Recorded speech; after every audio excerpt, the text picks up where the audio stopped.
नमस्कार सर। जी नमस्कार। सर क्या नाम है आपका? मेरा नाम नरेश ठाकुर है। नरेश जी, आप कहाँ से आए हो? मैं बिहार दरभंगा जिला से आया हूँ।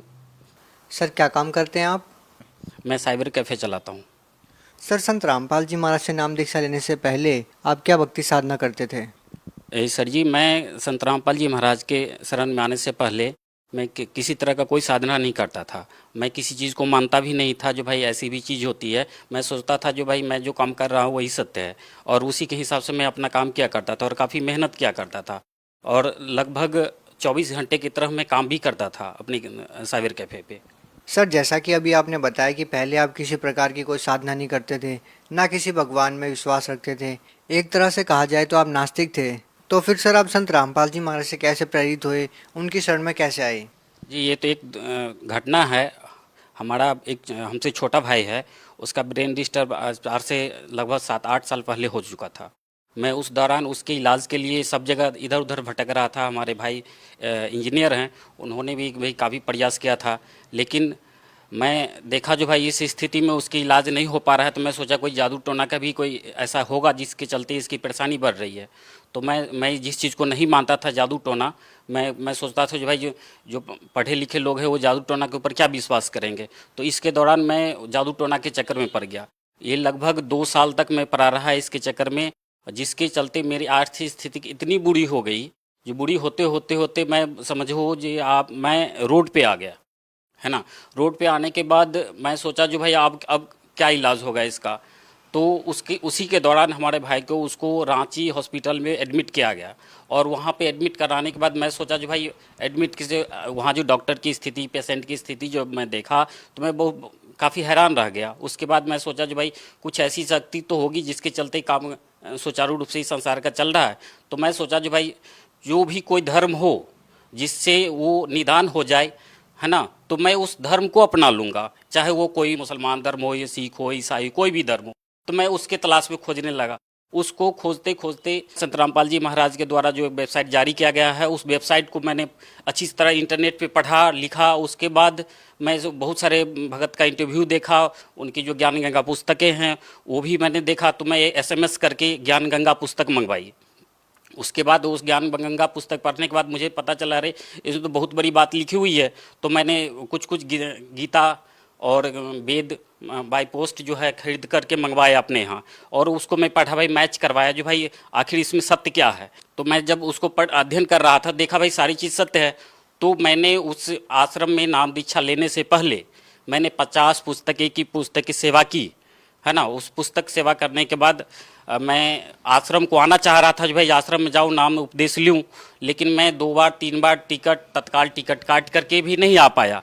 फिर भी 3 महीनों के बाद मैं आश्रम में आया और नाम उपदेश लिया। आखिर उनसे जुड़ने के बाद आपको क्या लाभ मिले?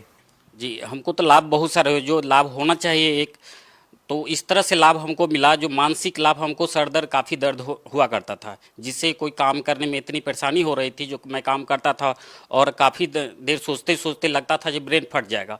तो एक भाई का तो ब्रेन डिस्टर्ब हो रखा था, वो इलाज हो करके घर पे आया, अभी उसकी दवा चल रही है। मैं उपदेश लेने के बाद हमने अपने घर में कहा भाई परमात्मा आए हुए हैं और वो उनसे ना उपदेश लो, बच्चा ठीक हो जाएगा। लेकिन हमारे घर वालों ने नहीं माना। ये तो बिना मतलब का पड़ गया है कुछ संत के चक्कर में, और उसका जो है इलाज अभी भी वैसे ही दवा चल रहा है। लेकिन मुझे मुझे पता चल गया कि अरे भाई मैं उपदेश लेने के बाद मुझे सर में जो दर्द हुआ करता था वो दर्द शांत हो गई। यहाँ तक कि सर्दी खांसी बुखार किसी तरह का कुछ भी चीज़ आज 3 साल हो गया हमको जुड़े हुआ, है ना, और अभी तक किसी तरह का कोई नहीं है। यहाँ तक कि हमारे बच्चे को भी किसी तरह का कोई दवा की ज़रूरत नहीं पड़ती है। सर संत रामपाल जी महाराज के बारे में ऐसा कहा जाता है कि वो अन्य देवी देवताओं की पूजा छुड़वाते हैं, उनकी भक्ति करने से मना करते हैं। और कुछ लोगों का कहना है कि संत रामपाल जी महाराज जी अपने हिसाब से साधना बता करके लोगों का धर्म परिवर्तन करवा रहे हैं। सर आप इस बारे में क्या कहना चाहेंगे? नहीं, ऐसा नहीं है। यहाँ पर जो लोग कह रहे हैं उनको इस जानकारी का अभाव है। वो ज्ञान गंगा पुस्तक पढ़े, है ना, अध्ययन करे, उससे पता चलेगा जो भाई सच्चाई क्या है, सच्चाई भक्ति क्या होती है, भक्ति कैसी करनी चाहिए। वो शास्त्र विरुद्ध लोग कर रहे हैं। मैं तो मानता ही नहीं था जो भाई ऐसे भी भक्ति होती है जिससे लोग के इतने सारे सर्दी खांसी भी नहीं हो सकता, लेकिन लोग इस बात को नहीं मानते हैं। सर लोग भक्ति तो हजारों सालों से करते आ रहे हैं। आपने संत रामपाल जी महाराज द्वारा लिखित ज्ञान गंगा पुस्तक को पढ़ा, उसमें आपको ऐसा क्या जानकारी मिली जिसकी वजह से आप सभी लोगों को ज्ञान गंगा पुस्तक पढ़ने के लिए बोल रहे हैं?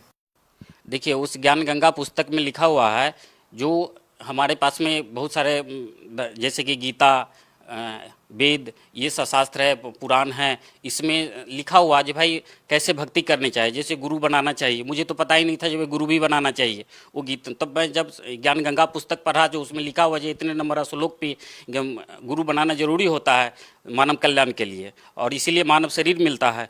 तो मैं वो अध्ययन करके गीता का मैं जब श्लोक मैच किया तो भाई देखा जो सही सत्य है, तो मैंने गुरु बना लिया। सर, पहले तो आपने किसी को गुरु नहीं बनाया था, लेकिन सर आज उन करोड़ों लोगों के लिए एक समस्या खड़ी हो गई है कि उन्होंने पहले से गुरु बनाए हुए हैं और लगभग कई पीढ़ियों से वो एक ही गुरु से नाम दीक्षा लेते आ रहे हैं और एकदम वो अपने गुरु को छोड़कर संत रामपाल जी महाराज से नाम दीक्षा लेने के लिए आए। सर, ऐसा कैसे संभव हो सकता है? क्योंकि आज तक लोगों के बीच में ये धारणा है कि गुरु बदलना पाप है। तो उन लोगों के बारे में आप क्या कहना चाहेंगे? ये मैं उन लोगों के लिए कहना चाहूँगा कि भाई जैसे बीमारी है, बीमारी एक डॉक्टर के पास ठीक नहीं हो पा रहा है तो भाई दूसरे डॉक्टर के पास जा रहा है, तो वैसे ही गुरु बदल लेना चाहिए। क्योंकि कह रहा है जो भाई पूर्ण गुरु होना चाहिए, तो पूर्ण गुरु के लिए पहचान दिया गया है, गीता में दिया गया है, उसको अध्ययन करे जो भाई कैसे गुरु होना चाहिए और वो सारे शास्त्रों का ज्ञान होना चाहिए।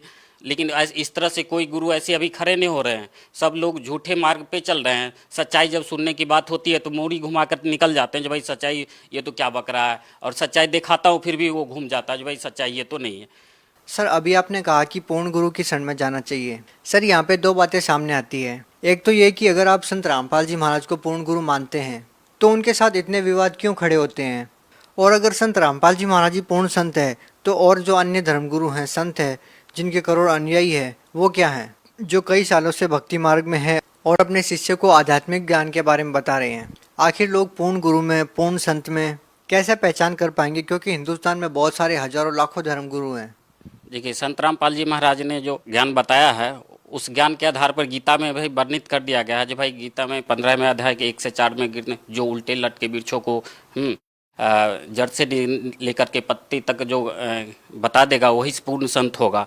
तो इसी आधार पर हम कहेंगे जो भाई वो पूर्ण संत हैं। भगत समाज को क्या संदेश देना चाहते हैं? ये दास प्रार्थना करना चाह रहा है कि संत रामपाल जी महाराज के शरण में आओ और अपना कल्याण करवाओ। बहुत धन्यवाद सर। जी, सत सत।